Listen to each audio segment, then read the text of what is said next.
Bienvenue dans ce chapitre.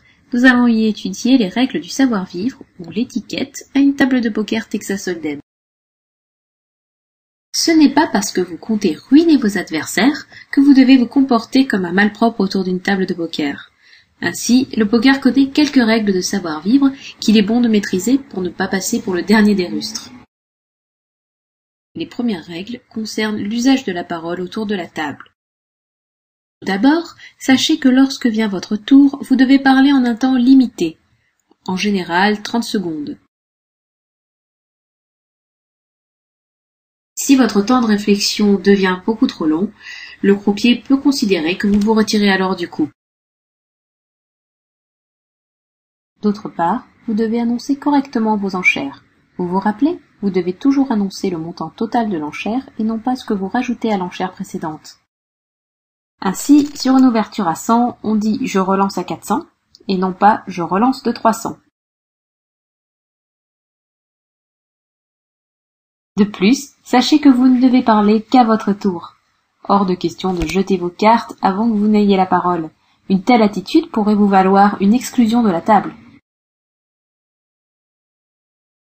Enfin, contentez-vous de jouer. Si vous voulez parler du dernier match ou de votre voiture préférée ou encore du film que vous venez de voir, faites une pause. Allez prendre un verre au bar. Mais n'ennuyez pas les autres joueurs qui, eux, essayent de rester concentrés sur les coups. Dans le même ordre d'idées, évitez de commenter les coups. Si vous venez de l'emporter, faites preuve de retenue. C'est la moindre des politesses. Si vous venez de perdre, évitez de vous plaindre du manque de chance. Si vous n'étiez pas dans le coup, ne vous mêlez pas non plus de ce qui ne vous regarde pas. Dans tous les cas, vous n'avez rien à gagner à donner votre avis sur la façon dont s'est terminé un coup.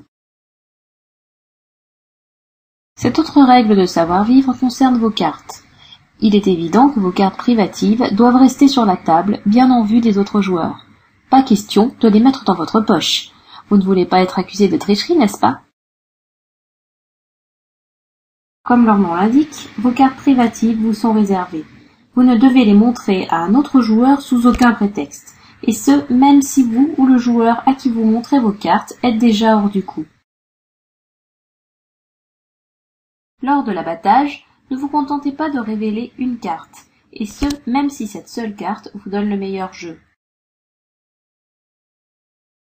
Bien sûr, si vous n'êtes pas obligé d'abattre votre main, comme par exemple lorsque tous vos adversaires se seront couchés, libre à vous de révéler une, deux ou aucune de vos cartes.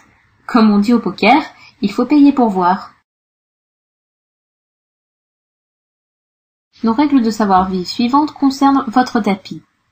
Vous devez ranger votre tapis de telle façon que le montant total de vos jetons puisse être facilement identifiable par vos adversaires. Le montant total du tapis représente la force d'un joueur à la table. Il est donc primordial de pouvoir l'évaluer sans y passer des heures. Vous voilà prêt pour découvrir les salles de jeu sans avoir l'air d'un parfait novice. Mais méfiez-vous cependant, faire bonne impression ne suffira pas pour sauver vos jetons. Si vous voulez améliorer votre jeu, continuez notre programme. Vous pouvez cependant rejouer cette leçon en cliquant sur Rejouer.